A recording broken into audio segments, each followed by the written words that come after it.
Olá, queridos e amados irmãos em Cristo Jesus. Mais uma vez, eu, pastor Wanderson Medeiro, preparei mais um esboço de pregação para você aí que está com dificuldade de preparar os seus esboços, ou até mesmo está sem tempo. Esse esboço aqui vai te ajudar. Se você está procurando esboço sobre o Salmo 91, preparei aqui com 4 tópicos sobre o Salmos 91, que podemos aí aprender, tirar muito aprendizado com a revelação deste salmo poderoso, o salmo de proteção, conhecido por todos aí. Se esse tipo de conteúdo será relevante para você, verifica se você ainda não é inscrito no nosso canal, se inscreva, deixe aquela curtida, compartilhe esse vídeo para que mais pessoas também possam ser ajudadas, como você também está sendo ajudado, tá bom? Vamos então para a tela do nosso computador e você vai acompanhar passo a passo aí. Bom, vindo para a tela do nosso computador, temos aí o texto básico, Salmos 91, escolhi apenas o verso 1 que está escrito assim: Aquele que habita no esconderijo do Altíssimo, à sombra do Onipotente descansará. Tema debaixo dos Salmos 91. Partindo então para a introdução. Muitos não entendem a condição de estarmos guardados por Deus debaixo desse tão famoso Salmos. Porém, existe uma condição para tal proteção. E nesse esboço aprenderemos algumas coisas.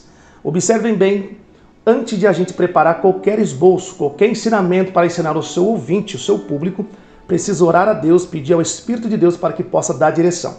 Ele vai te mostrar o texto que você vai estudar, você vai pegar aqui alguns livros de alta ajuda, muita pesquisa, e você ali então vai preparando, anotando as suas pesquisas e você então cria ali o seu esboço. Claro que aqui é um esboço bem básico, bem objetivo, apenas para te dar aí uma ideia, uma noção e te motivar a você fazer os seus próprios esboços, tá bom? Depois disso, então, você quando você for pregar a mensagem, você vai fazer a leitura do texto, vai apresentar o tema da mensagem, faz uma pequena introdução, no máximo 7 minutos, resumidamente sobre os Salmos, depois então parte para os tópicos da mensagem. Vamos então para o primeiro tópico desse esboço? Fica até o fim desse vídeo para você não perder nenhum tópico. Primeiro ponto desse esboço, o segredo da habitação. Observamos no texto que para que a sombra do Onipotente possamos descansar, existe uma condição. E qual é essa condição? O próprio texto nos revela em suas primeiras palavras, escrito assim: aquele que habita no esconderijo. Ou seja, o que é habitar? Habitar é morar. E quem mora tem convivência, tem conhecimento, tem intimidade, pois vive junto, tem uma rotina. Olha só que interessante. Com tudo isso, aprendo o quê? Temos que ter intimidade com Deus, conhecer mais de perto e estar na presença de Deus constantemente. Somente assim estaremos debaixo de sua sombra ou descanso. Olha só, o segredo da habitação foi o primeiro ponto que eu coloco, porque o texto começa dizendo assim: aquele que habita no esconderijo do Altíssimo, a sombra do Onipotente descansará. Como é que eu vou descansar debaixo da sombra do Onipotente, que é o próprio Deus? Quando eu habito, né? Habitar é totalmente diferente. Uma pessoa quando vai, por exemplo, alguém vem na sua casa, ela é um visitante, né? Ela está visitando a sua casa. Mas você é o morador, você habita naquela casa. Quem habita conhece a casa, quem habita conhece todos os pontos da casa. Quem habita com uma pessoa, né, na casa, tanto com o seu cônjuge, com alguém, enfim, com a sua família, você conhece, tem mais intimidade com a família, né? Não é aqui em casa que se resolve os problemas, é dentro de casa que a gente resolve os problemas. Podemos levar o nosso problema para o nosso trabalho e assim sucessivamente. Então, isso fala de intimidade, de conhecimento, de relacionamento.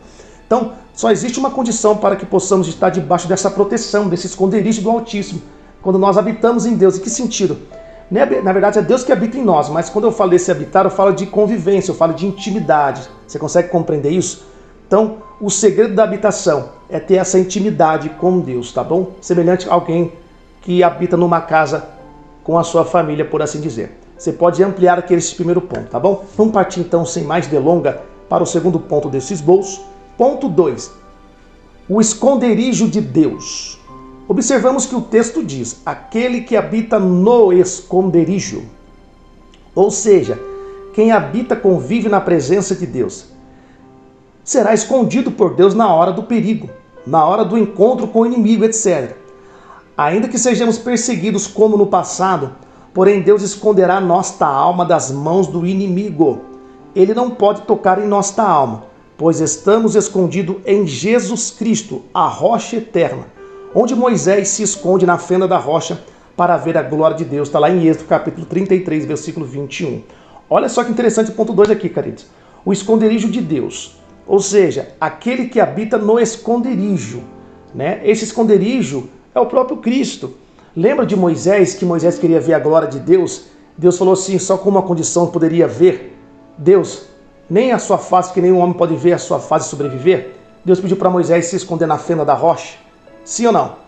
Ele se esconde na fenda da rocha. A rocha aponta no Novo Testamento, Cristo a rocha, a pedra angular de esquina. Ou seja, o esconderijo de Deus em nossa vida é o próprio Cristo. Quando eu estou em Cristo Jesus, eu estou escondido em Deus, né? Ou seja, como eu coloquei aqui, aquele que habita, Deus vai esconder ele na hora da adversidade. Que sentido? Não significa que você não vai sofrer adversidade, não significa que não seremos perseguidos, mas Deus vai esconder a nossa alma. O nosso inimigo pode tocar no físico, no exterior, até mesmo na nossa mente, no sentido psicológico, mas ele não pode tocar na sua alma, a não ser que você permita, você mesmo permita. Nem é Deus, você dê brecha e ele venha tocar na sua alma, tá bom? Então você pode ampliar também aqui, interessante, o esconderijo de Deus. Vamos então partir para o ponto 3. Antes disso, eu quero deixar aqui, eu vou deixar na descrição do vídeo um link sobre o surdo gago. Lembra daquela passagem? O homem que era surdo e gago,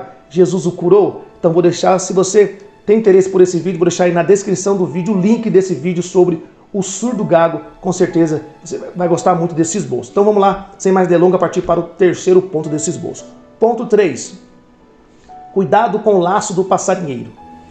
Observamos que Deus promete nos livrar do laço do passarinheiro, que representa as armadilhas de Satanás sobre as nossas vidas. Porém, Deus não pode livrar desse laço se não vigiarmos. Muitos caem no laço por falta de vigilância e no final acabam desacreditando na proteção, no livramento de Deus. Deus poderia, por exemplo, livrar Adão e Eva do laço da serpente. Porém, Deus não livrou, porque Deus respeita o livre-arbítrio do ser humano. Então, cuidado com os laços, cuidado com as escolhas erradas, decisões erradas, etc. Olha o terceiro ponto, cuidado com o laço do passarinheiro, que aqui aponta para as armadilhas do nosso adversário. Só vamos conseguir se livrar do laço do passarinheiro através da vigilância, tá bom? Da vigilância, porque Deus, ele não vai cortar esse laço se nós não vigiarmos, se nós escolhermos entrar por este laço. Deus não vai interferir, ele até pode, mas Deus respeita o livre-arbítrio, a decisão de escolha. Deus poderia ter impedido aqui, como coloquei o exemplo de Adão e Eva pecar. Deus não impediu, porque Deus respeita a decisão do ser humano, tá bom? Vamos partir então para o quarto e último tópico desse esboço do Salmo 91. Ponto 4. Nossa maior segurança é o Senhor. Podemos concluir esse esboço da seguinte forma: somente Deus é nossa maior segurança, pois a Bíblia diz no Salmo 127, versículo 1, se o Senhor não edificar a casa, em vão trabalham os que a edificam. Se o Senhor não guardar a cidade, em vão vigia a sentinela. Com isso aprendo que, ainda que existe a segurança pública, se Deus não for o maior protetor, nenhuma segurança pública teria sucesso em suas funções. Olha que interessante. O Salmo 127, versículo 1 revela tudo. Não adianta ter segurança pública, não adianta ter guarda guardando sua casa, enfim, não adianta segurança pública se Deus não for a sua maior segurança. A função da segurança pública não funcionaria se Deus não fosse a maior segurança deles mesmos. Consegue observar? A segurança pública precisa da maior segurança, que é o próprio Deus. Então, nossa maior segurança, querendo ou não, é o nosso Deus. Amém, queridos? Vamos então para a conclusão. Também você pode ampliar esse ponto 4 aqui. Conclusão.